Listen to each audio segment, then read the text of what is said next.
घर के मुख्य द्वार पर अमावस्या के दिन यह एक चीज जरूर से रखना, परिवार में आने वाली सभी बाधाएं कट जाएंगी और रोग दोष कष्ट से भी तुरंत मुक्ति मिल जाएगी। अमावस्या की तिथि साधारण नहीं है दोस्तों, इसे बहुत अधिक जो है उपाय पूजा पाठ के कार्यों के लिए सिद्ध माना जाता है। इस दिन किए गए कोई भी कार्य कभी निष्फल नहीं जाते। गुरुजी प्रदीप मिश्रा जी द्वारा बताए गए जो अलग अलग लंबे समय से उनकी कथाएं हो रही हैं, वही उपाय आप सभी तक सरल भाषा में और साथ ही आपके जो सवाल मिलते हैं ना, उनका भी जवाब आप सभी को इस वीडियो में प्राप्त हो जाएगा। जैसे कि आप सभी जानते होंगे, अमावस्या तिथि पितरों को समर्पित होती है और यह अमावस्या तो अपने आप में कुशाग्रही अमावस्या, पिठौरी अमावस्या के नाम से जानी जाती है। और अमावस्या तिथि पर कोई भी कार्य हो वो उसका लाख गुना फल हमारे पितरों को प्राप्त होता है। अधोगति में गए या किसी भी स्वरूप में गए पितृ तृप्त होते हैं तो जीवन में सब सुख व्यक्ति को प्रदान कर देते हैं। तो पहला उपाय, आपके जीवन में जो बाधा चल रही है, दुर्घटना, रोग भारी है, दवाइयाँ पीछा नहीं छोड़ती, कर्ज बहुत बढ़ रहा है, या आप मानसिक रूप से प्रभु भक्ति में ध्यान नहीं लगा पाते, किसी ने बुद्धि बांध दी है ना, तो घर के मुख्य द्वार पर पहला उपाय आप सभी को यह करना है। आप सभी को पीपल का एक पत्ता ले आना है। ठीक है, आपने यह उपाय सुना भी होगा, दोबारा से बता रही हूँ। एक एक छोटी छोटी सी चीज, कोई चीज नहीं मिल पाती उसका क्या करें, वीडियो में ज्ञान प्राप्त होगा, बने रहिए। आप सभी को मात्र एक पीपल का पत्ता लेना है। पीपल के पत्ते के ऊपर आपको चावल रख देने हैं। ठीक है, मन मस्तिष्क से, शरीर से आप परेशान हैं तो यह उपाय भाग्य बदल देगा। बस एक बार कर देखिए। आप सभी को क्या करना है, पीपल का पत्ता लेना है। पीपल का पत्ता आप तोड़ सकते हैं अमावस्या के दिन, कोई दिक्कत की बात नहीं है। झड़ा हुआ भी ले, कटा फटा टूटा फूटा ना हो, बस इस बात का आप सभी ध्यान रख लीजिएगा। बस यही बात है और कोई दिक्कत नहीं है। तो आप सभी पत्ती सहित जो है नीचे की डंडी भी हो, इस बात का भी ध्यान रखें, तभी परिपूर्ण होगा। इसके बाद जो है चावल ले लीजिए, एक मुट्ठी भर कर ले लीजिए, कम ले लीजिए, उसके ऊपर रख दीजिए। अब इन चावलों को अपने नैनों से लगा लीजिए। गुरुजी कहते हैं नैनों से लगाने के बाद आप सभी को क्या करना है, जो व्यक्ति दुख बीमारी, जैसा मैंने पहले बताया, परेशान है किसी ना किसी रूप से, प्रतियोगी परीक्षा, किसी ने बुद्धि बांध दी है, कोख बांध दी है, कोई भी कर दिया है, तो आप सभी को अपने ऊपर से, उस व्यक्ति के ऊपर से भी उतार सकते हैं, अपने ऊपर से भी उतार सकते हैं, जैसी आपकी इच्छा है। इस उपाय को करने के लिए एक व्यक्ति के लिए एक ही जो है पान का पत्ता या चावल, जो एक व्यक्ति के लिए एक ही चीज़ ली जाती है, इस बात का भी ध्यान रखें। तो आप सभी को उस व्यक्ति के ऊपर से उतार लेना है। उतारा कैसे करते हैं, जैसे नज़र उतारते हैं एंटी क्लॉक ना, उल्टी दिशा में, ठीक उसी तरह से इस कार्य को करते हुए श्री शिवाय नमस्तुभ्यम महामंत्र का जाप करें। और आप सभी जो है इसे घर की देहली पर, अब इससे पहले वीडियो अपलोड किया था तो ना, जब अमावस्या थी, तो उसमें आपके सवाल आ रहे थे कि दीदी घर की देहली के बिल्कुल बाहर रखेंगे तो कोई भी इसे उठा ले जाएगा या चिड़िया कबूतर इसे खा जाएंगे जानवर। बिल्कुल घर के बाहर ना रखें। घर के अंदर का जो गेट है ना, जैसे एक बाहर का मेन गेट होता है जिस पे लॉक वगैरह करते हैं, एक घर के जो अंदर का गेट होता है वहाँ पर आपको इसे रख देना है, रख कर छोड़ देना है। अगर अमावस्या की रात कर रहे हैं शाम के समय तो पूरी रात रख कर छोड़ दीजिए। दिन के समय कर रहे हैं तो 2-3 घंटा रखकर छोड़ दीजिए। ठीक है, सुबह के समय कर रहे हैं तो 2-3 घंटा छोड़कर आप सभी इसे उठाकर ले जाइए और विश्वास के साथ मन में रखें कि इससे दुख दरिद्रता मिट जाएगी। गुरुजी कहते हैं जल जो है, बहता हुआ जल होगा ना, वहाँ पर प्रवाहित कर दीजिए।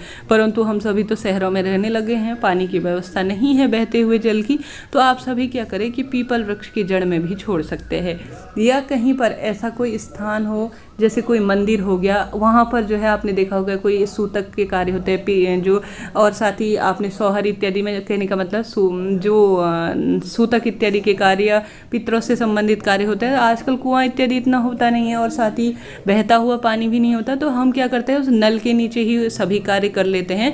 तो ठीक वहीं पर भी आप सभी को, जो मंदिर में कोई नल लगा हो ना, घर से थोड़ा सा दूर, ऐसा भाव करें कि आप सभी जो है उस नल की जड़ में छोड़ आए, और यह नदी के समान ही है और यहाँ से वह प्रवाहित हो जाएगा जहां उसे जाना होगा। ठीक है, यह हो गई पूरी बात, जो मैंने एक एक चीज़ आपको बताने का प्रयास किया। आप चाहें तो किसी दूर मंदिर में जल का जहां पर स्थान है, टोटी लगी है, नल लगा है, वहां छोड़ आए उसे। चाहे तो पीपल वृक्ष की जड़ में छोड़ दे, इच्छा आपकी है। देखिए, न होने की स्थिति में यह सबसे सुगम सही मार्ग है, जिसका ज्योतिष में भी वर्णन मिलता है। बड़े बड़े पंडित ब्राह्मण जी से भी पूछेंगे ना कि क्या करें, तो वही यही बात बताएंगे। तो आपको यह कार्य करना है जरूर से।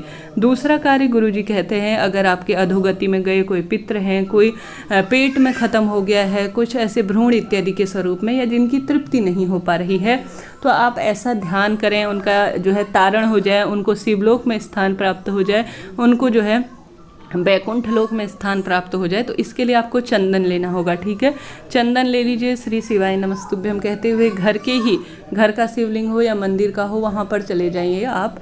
वहाँ पर जो है आप सभी को चंदन की 7 बिंदियाँ इन स्थानों पर लगा देनी है। चंदन जो है पैतृक कार्यों में भी बहुत इस्तेमाल होता है, आपको पता होगा। आपको चंदन की सबसे पहले तो जलाभिषेक करें, जल चढ़ाएं और सभी चीज़ें चढ़ाएं जो भी आप अमावस्या के दिन काले तिल वगैरह गंगा जल में जो चीज़ें चढ़ाते हैं वह चढ़ा लीजिए।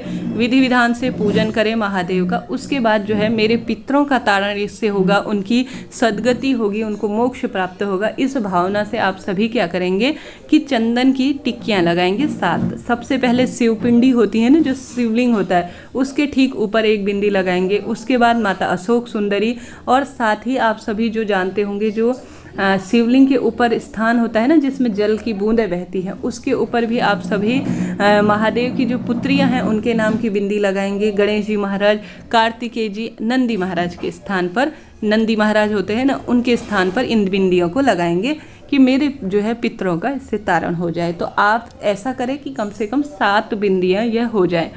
ठीक है, मुझे उम्मीद है आप सभी को पूर्ण रूप से मैं समझा पा रही हूँ, बता पा रही हूँ।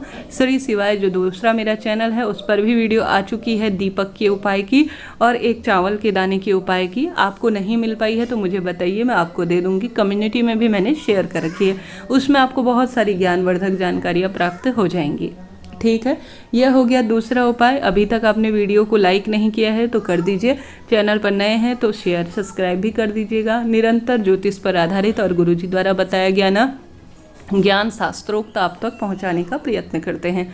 यह बात हो गई 2 उपाय की। अब बात कर लेते हैं दीपक के उपाय की। पितरों की तिथि है, अपने आप में अद्भुत है। आप सभी को आवश्यक रूप से पितरों के नाम के घर के मटके परिंदे के पास एक दीपक दक्षिण दिशा की ओर मुख करते हुए जरूर से लगाना है। यकीन मानिए पितृ जो है लंबी बत्ती का दीपक स्वीकार करते हैं, जो कि वंश वृद्धि, धन लक्ष्मी आगमन में सहायक होता है। और साथ ही आवश्यक रूप से आप सभी को दक्षिण दिशा की ओर इसका मुख करना है। घी या तिल्ली का तेल होना चाहिए, इस बात का ध्यान रखें। गुरुवार है, पीपल वृक्ष के नीचे पितरों का भी वास है, तो आप सभी को वहां पर भी दीप प्रज्वलित करना है। शिव मंदिर में भी दीप प्रज्वलित करना है। संभव हो तो घर के मुख्य द्वार पर भी दीप प्रज्वलित करें, यह स्थान पर्याप्त है। इसके अलावा आपकी इच्छा है आप बहुत अधिक दीपदान अलग अलग शुद्ध स्थान, पवित्र स्थानों पर कर सकते हैं। सुखों की प्राप्ति हेतु यह जीवन में आवश्यक है। अमावस्या तिथि पर यह सरल सा कार्य करना। इस दिन किए गए कोई भी सरल कार्य, अन्न दान हो, जल दान हो, भूदान हो, वस्त्र दान हो, गोदान हो, परम सुखों की प्राप्ति करवाते हैं। कुछ भी नहीं कर सके, ब्राह्मण भोज, तर्पण दान पुण्य नहीं कर सकते, तो कम से कम दीप दान और एक समय का सूखा भोजन जिसमें कुछ रुपए और एक समय का सूखा अनाज किसी गरीब पंडित ब्राह्मण जी के घर पर जरूर से भिजवा दीजिएगा। यह परम सुखों की प्राप्ति में सहायक होता है। तो इस तरह से यह जानकारी थी। वीडियो उचित, उपयोगी और ज्ञानवर्धक रहा हो, कुछ भी पूछना करना हो सवालों के माध्यम से तुरंत आप कमेंट्स के द्वारा पूछिएगा, जवाब प्राप्त करेंगे। हर हर महादेव। श्री शिवाय।